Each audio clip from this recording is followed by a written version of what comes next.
Hey, hi again, and welcome to this new lecture.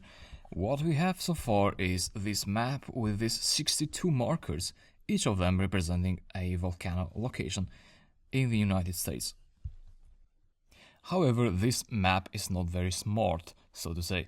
The only information that this map conveys is the locations of the volcanoes. And you also have a base map. There's also a good aspect of this map because you can extract information like that if you click the icons. However, you may want to transform this map to actually show an attribute instead of just volcano locations. The way to do that, there may be different ways, but that's up to your knowledge about cartography. But I could make the map show an attribute here. For example, I could change the colors of these markers to actually show the elevation range. Let's say we can categorize these markers into three colors. Let's say green, orange, and red. Green would be for elevations from 0 to 1000 meters, for example, or 2000 meters, and orange would be from 2000 to 3000 meters, and then red markers would represent volcanoes with an elevation of higher than 3000 meters. So how do we do that with Folium? Let's get back to Atom. Here is our code, what we have so far. Currently, what we're passing to the icon argument is a color argument with a value of green. So basically what we need to do, we need to make this dynamic so that the color changes depending on the elevation. And unfortunately, we cannot do that with Folium. So Folium doesn't have native functionality to create dynamic colors for your markers. Therefore, we need to be a bit creative here and use Python core functionalities to do this. And when you think about dynamics, I think about functions. So basically, this loop is going through latitude, longitude, elevation, and then it passes those three values into this expression in here. However, color is being passed as a string always. But how do I change it depending on the elevation, for instance? Well, the way to do that is by creating a function that gets as input elevation, and then it does some actions inside the function. Then it returns a color depending on the elevation value. So you can say, if elevation is less than this, give me green color, a green string here, and so on and so forth. So to give you an idea, the way this would work is, let me write the function here. This would be a good place to do that before creating the map object. But always you need to create the function, because I will be calling the function in here. So you need to create the function before this expression. So from here and upwards. I'll be creating that in here.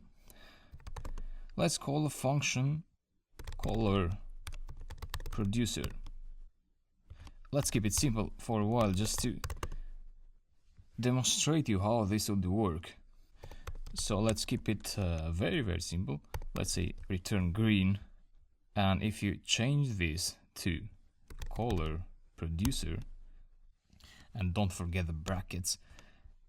By passing brackets, that means you are calling the function. If you don't pass the brackets, that means you're just calling the function name and you are not executing the function. So I'll just keep it like that and go ahead and execute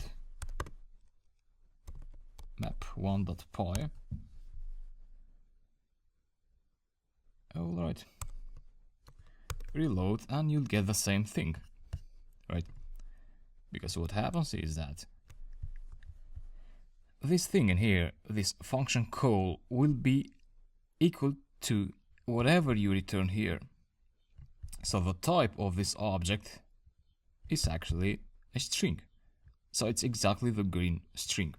Therefore now you can add some conditionals here.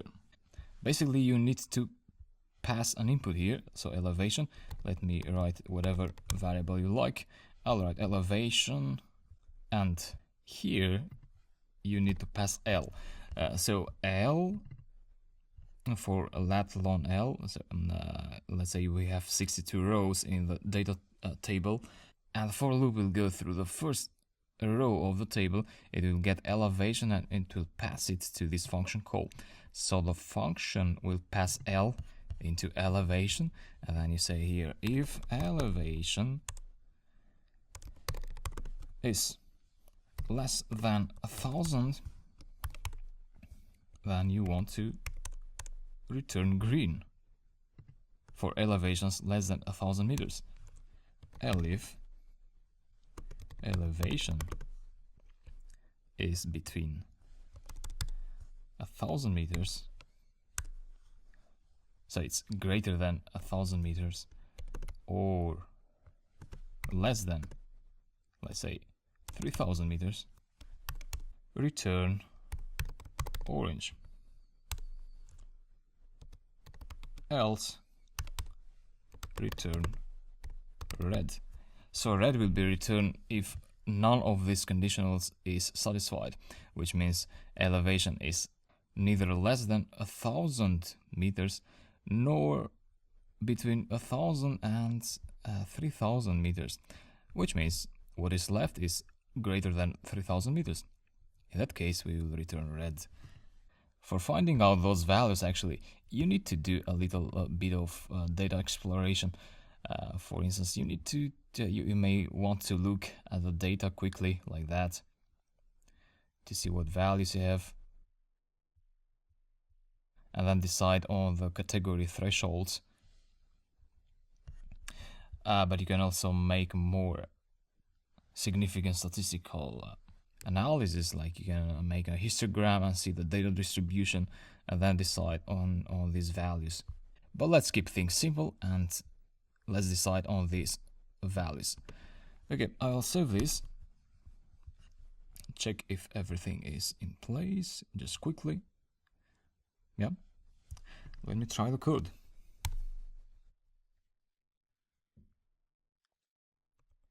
Go and reload. And yeah, we have some different colors here. Yeah, this is looking good. Let me double check the values. For instance, orange is between 1,000 meters and 3,000 meters, so we're doing good. Red is above 3,000 meters. Yeah, it seems it's working.